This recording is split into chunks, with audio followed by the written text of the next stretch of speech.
Hello everyone, welcome है apex institute की class में। तो इंग्लिश लिटरेचर घटना चक्र को कंटिन्यू करते हैं। Question number 21 is no nightingale did ever chant more welcome notes to weary bands of travelers in some shady haunt among Arabian sands. Which of the following poems of William Wordsworth contain the above mentioned line? Answer given है भाई, the solitary reaper का है ना। तो बस ये है कि कभी कभी लाइंस देकर आ जाता है कि राइटर पूछ लेते हैं। चलिए कुछ डिटेल देख लेते हैं। Have been extract from the poem the solitary reaper. The solitary reaper is a lyric poem. First question आपका तैयार हुआ। Second is the poem was inspired by Wordsworth and his Dorothy's stay at the village of Strathyre in the parish of Balquhidder in Scotland in September 1803। ठीक है, village का नाम आ जाए तो आप लिख सकते हो स्कॉटलैंड में। ये देखा उन्होंने कब? सितंबर 1803। ठीक है, चलो question number next is second 22। Which one of the following authors does not belong to the Elizabethan age? Marlowe तो कंटेम्प्रेरी थे शेक्सपियर के, बेन जॉनसन भी थे। जॉन मिल्टन एलिजाबेथन के नहीं थे, वो बिलेटेड एलिजाबेथन थे, है ना। डिटेल देख लीजिए। देखिए, राजस्थान के पेपर में पूछा गया था। The Elizabethan age is period associated with the reign of Queen Elizabeth and is often considered to be a golden age in English history. ठीक है, एलिजाबेथन एज को गोल्डन एज भी कहते हैं। क्वेश्चन बहुत आता है। It was an age considered to be the height of the English Renaissance and saw the full flowering of English literature and English poetry. ठीक है, in Elizabethan theatre, William Shakespeare, among others, composed and staged plays in a variety of settings and that broke away from England's past style of plays. ठीक है, Elizabethan as के कुछ notable authors हैं जो पूछे जा सकते हैं। रिचार्ड ग्रेनविले थे, बेन जॉनसन थे, थॉमस किट थे, क्रिस्टोफर मार्लोव थे, थॉमस नॉर्थ हैं, वॉल्टर रेलिफ हैं, विलियम शेक्सपियर हैं, सर फिलिप सिडनी हैं, एडमंड स्पेंसर हैं, फ्रांसिस वॉलसिंघम हैं, सर रॉबर्ट बेल हैं, विलियम सेसिल हैं और फ्रांसिस बेकन हैं, जॉन डी हैं। ठीक है, तो ये कुछ एलिजाबेथ के एज के राइटर्स थे। ये क्वेश्चन इंपॉर्टेंट है भाई इस तरह से ना। John Milton was an English poet, pamphleteer and historian and considered the most significant English writer after William Shakespeare. That's why उन्हें बिलेटेड एलिजाबेथन कहा जाता था। ठीक है, come to the question number 23। It's Elizabethan age of English literature lasted. ठीक है, तो कब से कब तक थी? 1558 से 1603 तक थी एलिजाबेथन। ठीक है, it was an age considered to be the height of the English renaissance and saw the full flowering. ये तो भी पढ़ चुके हैं, इसमें कुछ नया नहीं है। Come to the question number 24। In which year did the first folio of Shakespeare's plays appear? It's 1623। आपको पता है, इसमें जितना कुछ भी लिखा है उसको आप रफली सुन लीजिए। 1623 में आया था फर्स्ट फोलियो। कॉर्डेल और हेमिंग ने इसको पब्लिश किया था। इसके पहले उनके 18 प्लेस पब्लिश हो गए थे। फर्स्ट फोलियो में उनके सिर्फ 36 प्लेस ही पब्लिश हुए थे। पेरिक्लीस पब्लिश नहीं हुआ था, है ना। उनके मोस्टली जितने भी वर्क्स थे वो कहाँ परफॉर्म करे जाते थे? जो कि एक ग्लोब था, ग्लोब थिएटर जो थेम्स नदी के किनारे बना हुआ था वहाँ पर। ठीक है, अब यहाँ पे क्या था? As none of Shakespeare's original manuscript survive except possibly Sir Thomas More which Shakespeare is believe to have revised a part of. ठीक है, we only know his work from printed addition.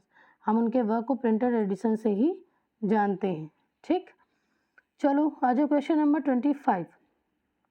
In the play the Tempest Prospero is the duke of. कहाँ का Duke था प्रॉस्पेरियो? मिलान का Duke था। ठीक है, so answer is Milan. Come to the question number next. Wait question number 25 का कुछ detail आप रफली सुन लीजिए, वो इसमें स्क्रीन में आया नहीं है, ठीक है। The Tempest is a play by William Shakespeare probably written in 1610 to 1611, ठीक है। द टेम्पेस्ट है इनका लास्ट फेज का वर्क है, जो मैंने आपको बताया भी था। लास्ट फेज में 4 वर्क इन्होंने लिखे थे, कौन कौन सा था? पेरिक्लिस था, सिम्बलिन था, द विंटर स्टेज था और द टेम्पेस्ट है। 1610 और 1611 के नियर अबाउट लिखा गया, ठीक है। शेक्सपियर रोट अलोन, इसको उन्होंने अकेले लिखा था। Though the Tempest is listed in the first folio as the first of Shakespeare's comedies, it deals with both tragic and comic themes, ठीक है। The modern criticism has created a category of romances for this and others of Shakespeare's late play, ठीक। Prospero is a fictional character and the protagonist of William Shakespeare's play The Tempest.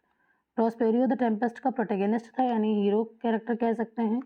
Prospero is the rightful Duke of Milan whose usurping brother Antonio had put him to sea on a rotten carcass of a boat to die 12 years before the play begins. इनके जितने भी place थे ना, इसमें कुछ theory होती थी कि मिड से स्टार्ट करते थे। अब 12 साल पहले की बात थी कि उसको उसके भाई ने ही अजर्पिंग करके निकाल दिया था उसके ही देश से, उसके ही राज्य से, ठीक है। अब इसमें मेन कैरेक्टर कौन कौन से थे? मिरांडा थी जो डॉटर ऑफ प्रॉस्पेरो है। एरियल है a spirit in service of to Prospero. Caliban था a servant of Prospero and a savage monster. Caliban bad character में था, एरियल ठीक था। अलोंसो कौन थे? किंग ऑफ नेपल्स थे। सेबेस्टियन अलोंसोज ब्रदर, अलोंसो और सेबेस्टियन ब्रदर्स थे। एंटोनियो प्रॉस्पेरियोस ब्रदर था, the usurping duke of Milan. Ferdinand कौन थे? अलोंसोज सन, फर्डिनेंड अलोंसो का सन था, ठीक है। गोंजेलो एन ऑनेस्ट ओल्ड काउंसलर, गोंजेलो ही था जो राज्य में रह के प्रॉस्पेरियो की हेल्प करता था। एक्चुअली प्रॉस्पेरियो कौन था? एक मैजिशियन था, सॉरी, प्रॉस्पेरियो एक मैजिशियन था जो उसके पास बुक्स थी मैजिक करने की, तो सारी बुक्स कौन ला कर देता था? गोंजेलो ला के देता था, ठीक है। एड्रियान थे a lord serving under Alonso. Francisco कौन थे? A lord serving under Alonso, ठीक है। ट्रिंक्यूलो कौन था? The king's jester, Trinculo king का जेस्टर था। Stephano the king's drunken butler. Juno कौन था? The Roman goddess of marriage. ये इंपॉर्टेंट क्वेश्चन है कि जूनो के बारे में पूछ लेते हैं, किस वर्क में है? तो द टेम्पेस्ट में है, Roman goddess of marriage. Question number 26, who among the following was not a university wits? भाई बहुत इंपॉर्टेंट क्वेश्चन है। रॉबर्ट ग्रीन तो थे ही, है ना। फ्रांसिस बेकन नहीं थे आई थिंक, हाँ। थॉमस नेस्ले भी थे और जॉर्ज पीले भी थे।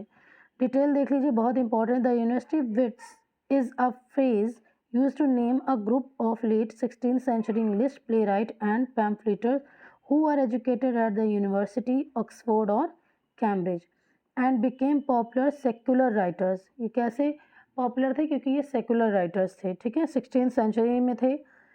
Prominent members of this group were Christopher Marlowe, Robert Greene, Thomas Nashe from Cambridge and John Lyly, Thomas Lodge and George Peele from Oxford, ठीक है।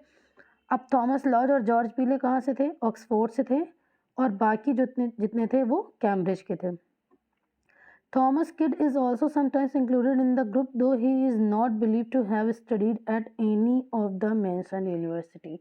थॉमस किड ने ऑक्सफोर्ड या फिर कैम्ब्रिज से पास कुछ भी नहीं किया था, बट उनको इसमें इंक्लूड किया गया था, सब मानते हैं।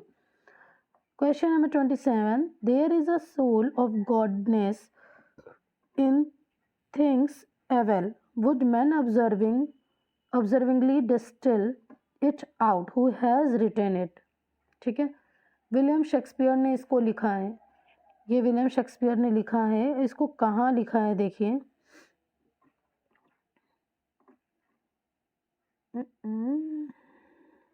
एक सेकेंड, कुछ मिसिंग है, एक मिनट आ जाता है। देखिए ये जो लाइंस हैं, ये लाइन आप एक बार देख लीजिए। There is a soul of goodness in the things evil, would men observingly distil it out. ये हेनरी फिफ्थ से लिया गया है, एक्ट 4 सीन फर्स्ट में, ठीक है। Henry fifth is a historical play by William Shakespeare, believe to have been written about 1599। ऐसा माना जाता है कि 1599 में लिखा गया है। It tells the story of king Henry fifth of England focusing on events immediately before and after the Battle of Azincourt. ठीक है. During the 100 Years' War, in the first quarto text, it was titled The Chronicle History of Henry V. देखिए first quarto जब text हुआ मतलब publish हुआ था तब इसमें इसका टाइटल क्या था, the chronicle history of the Henry the fifth which became the life of Henry the fifth in the first folio text. ठीक है. Question number 28. Name the play in which Shakespeare had written. It is a tale told by an idiot full of sound and fury signifying nothing.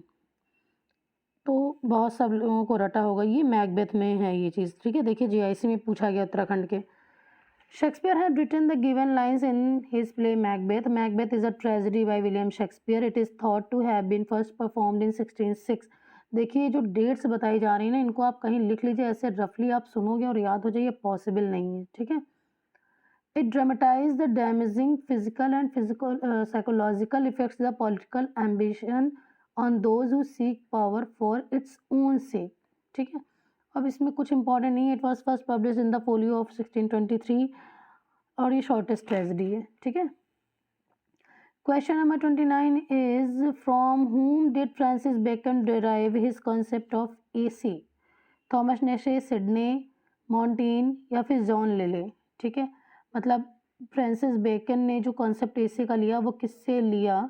So answer is मॉन्टेन से. मॉन्टेगिन बहुत बोलते हैं, वो pronunciation आप पे depend करता है कि आप कैसा करना चाहते हैं, है ना. सो इसका डिटेल देख लेते हैं. Francis Bacon first Viscount Saint Alban also known as Lord Verulam was an English philosopher and statesman who served as Attorney General and Lord Chancellor of England. ठीक है. I think according to me nothing is important. आप फिर भी एक बार देख लीजिए, मैं इसको जूम कर दे रही हूँ, पढ़ लो आप. While the original edition included 10 essay, a match and Ross the second edition appeared in 1612 with 38. ठीक है. Okay. Question number next is 30. हाँ. Which of the following works of William Shakespeare is written in 6-line stanza and shows decided sign. बहुत बार आ चुका है. Venus and Adonis है. इसकी lines में देख लीजिए. This poem is written in 6-line stanza and consists of 199 stanza. ठीक है. 6-line stanza था, 199 stanzas थे और 1194 लाइन्स थी. ठीक. सेस्टा रीमा था इसमें, written in a verse form known as sesta rima. और कॉपलेट था इसमें और राइमिंग स्कीम थी ABABCC. सिंपल राइमिंग स्कीम थी. ठीक. This poem is pastoral and at time erotic, comic and tragedic. ठीक. Okay. Next question is question number 31. Some other fact भी देख लेते हैं इसका. इसका Venus and Adonis का. The Passionate Pilgrim is an anthology of 20 poems published by William Jaggard that were attributed to William Shakespeare. ठीक है. फिर The Rape of Lucrece is narrative poem by William Shakespeare about the Lucretia. ठीक. Question number 31. Which of the following plays depicts middle class provincial life? ये उस दिन भी question आया था. The merry wives of Windsor था. ठीक है. 1597-1601 के बीच में लिखा गया है. इसमें कॉमिक रोमांटिक मिस एडवेंचरस था फाल्स्टाफ का, है ना. So question number 31. हाँ. It was published in a quarto edition in 1602. Its title is reference to the town of Windsor and the play depicts English middle class provincial life.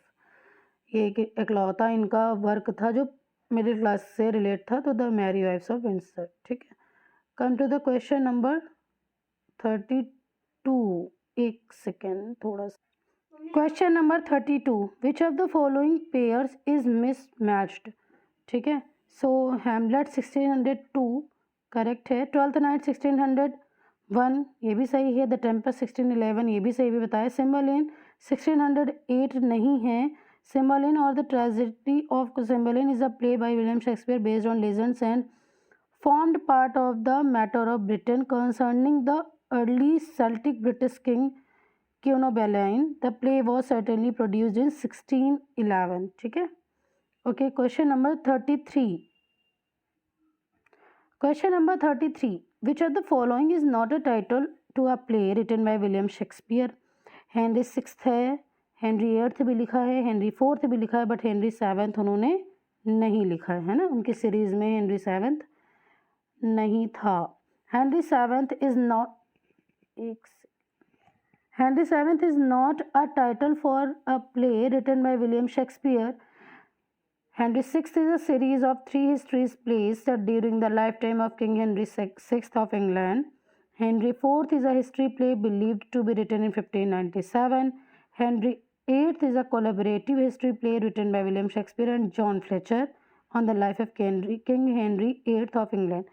जो Henry eighth था यही play globe theatre में perform हो रहा था जब वहाँ पे कैनन से आग लग गई थी, है ना, 1613 में आई थिंक.